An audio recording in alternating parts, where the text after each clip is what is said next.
चराड़ा में आयोजित सरकार गांव के द्वार कार्यक्रम में 20 रजिस्टर पहुंची शिकायतें, 10 मौखिक, सभी का मौके पर किया समाधान।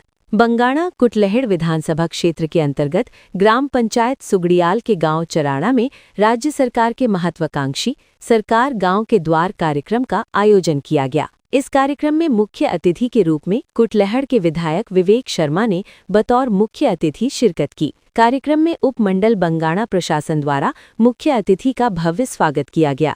वहीं पंचायत प्रतिनिधियों, गणमान्य व्यक्तियों तथा विभिन्न विभागों के अधिकारियों ने विधायक विवेक शर्मा का गर्मजोशी से स्वागत करते हुए उन्हें अपनी पंचायत एवं क्षेत्र की स्थिति और विकास कार्यों की जानकारी भी दी। इस कार्यक्रम में 6 पंचायतों के लोगों को आमंत्रित किया गया था ताकि वे अपनी समस्याएं प्रशासन, जनप्रतिनिधियों के समक्ष सीधे रख सकें।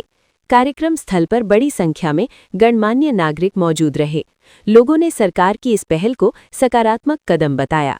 सरकार गांव के द्वार कार्यक्रम का उद्देश्य यही है कि ग्रामीण क्षेत्रों के लोगों को अपनी समस्याओं के समाधान के लिए सरकारी दफ्तरों के चक्कर न लगाने पड़े, बल्कि प्रशासन स्वयं गांवों में पहुंचकर उनकी समस्याओं का समाधान करे। करोड़ की लागत के साथ वहां से जो उठाव पेयजल योजना बन रही है, जिसका माननीय मुख्यमंत्री ने अभी जो है वो उसका शिलान्यास किया। आप बोलेंगे वो भी हमने कराया, तो पहले आपने क्यों नहीं कराया भाई? बीबीएम केंद्र में सरकार आपके पास थी, प्रदेश में सरकार भी आपके पास थी, क्यों नहीं किया गया? मैं सिर्फ ये चीज इसलिए कह रहा हूं कि यहां पर सिर्फ जो आश्वासन दिए जाते हैं और लोग जो आश्वासन में चले जाते हैं, जिस तरह से 15 लाख की बात की गई थी कि 15 लाख मिलेगा। मैंने इस बार विधानसभा में कहा कि 15 लाख की बात करते, 1500 की बात करते हैं। पहले ये तो बताया कि पूरे हिंदुस्तान में 15 लाख रुपए किसके खाते में आया? 1500 रुपए तो आप 40,000 महिलाओं के खाते में आ गया, वो तो और रिकॉर्ड है। तो 15 लाख रुपए किसके खाते में आया, आपको ये भी तो जानना होगा। प्रदेश की आर्थिक स्थिति ठीक नहीं थी, मगर उसके बावजूद भी आज आंगनबाड़ी कार्यकर्ता का पैसा बढ़ा, आज यहां पर जो है मल्टीटास्क वर्कर का पैसा बढ़ा, आज यहां पर आशा वर्कर का पैसा बढ़ा, आज यहां चौकीदार का पैसा बढ़ा। कौन सा ऐसा वर्ग है जिसका पैसा नहीं बढ़ाया गया? मगर जब इनके पास सब कुछ था तो पुराना रिकॉर्ड आप देख लीजिए कि इन्होंने कितना पैसे कब बढ़ाए, किसके बढ़ाए। मात्र आप वोट की राजनीति कर रहे हैं सिर्फ इस बात के लिए कि जनता को लुभाने के लिए। हम राजनीति कर रहे हैं जनता की बिना बोले डिमांड करने के लिए। अभी बात कर रहे थे मेरे से पूर्व वक्ता बात की इस रोड की बात कर रहे थे।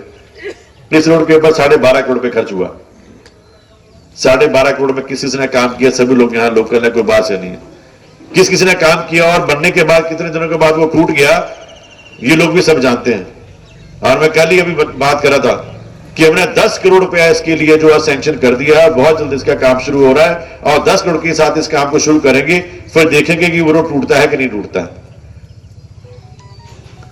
यहां पर एक भय का माहौल बना दिया था, एक ऐसा माहौल बन गया जहां पर जो है वो हर व्यक्ति जो है वो दूसरे को डराने की कोशिश कर रहा है।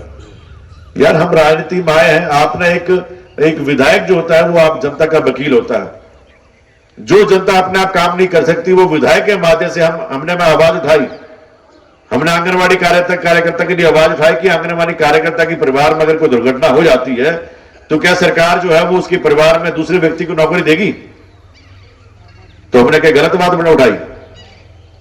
आंगनबाड़ी कार्यकर्ता जो है, आशा वर्कर जो है वो पूरे दिन काम करते हैं। जब भी कोई सरकार का डाटा आया तो ये लोग तो जाते हैं। मगर हमने ये कहा कि और कुछ नहीं, अगर आप रेगुलर सरकार नहीं भी कर रही है तो क्या ऐसे परिवार में अगर ऐसा कमाने वाले व्यक्ति के साथ कुछ घटना हो जाती है तो सरकार क्या ऐसे परिवार में दूसरे व्यक्ति को मौका देगी? वो आवाज किसकी उठा रही है? वो हम आपकी आवाज उठा रहे हैं। हम ये बात आपके लिए कर रहे हैं। जो आज आया वर्कर लगाई गई, हमने वो महिलाएं लगाई जिन महिलाओं को जरूरत थी, जिनके परिवार के ऊपर, जिस महिला के ऊपर पति का साया उठ गया, जिन बच्चों के पास बाप का साया नहीं था, उन महिलाओं को हमने रोजगार दिया। ना हमने देखा कांग्रेस का ना बीजेपी का, हमने सिर्फ उस वर्ग को नौकरी दी जो सिर्फ उस नौकरी का जो है वो असली हकदार था।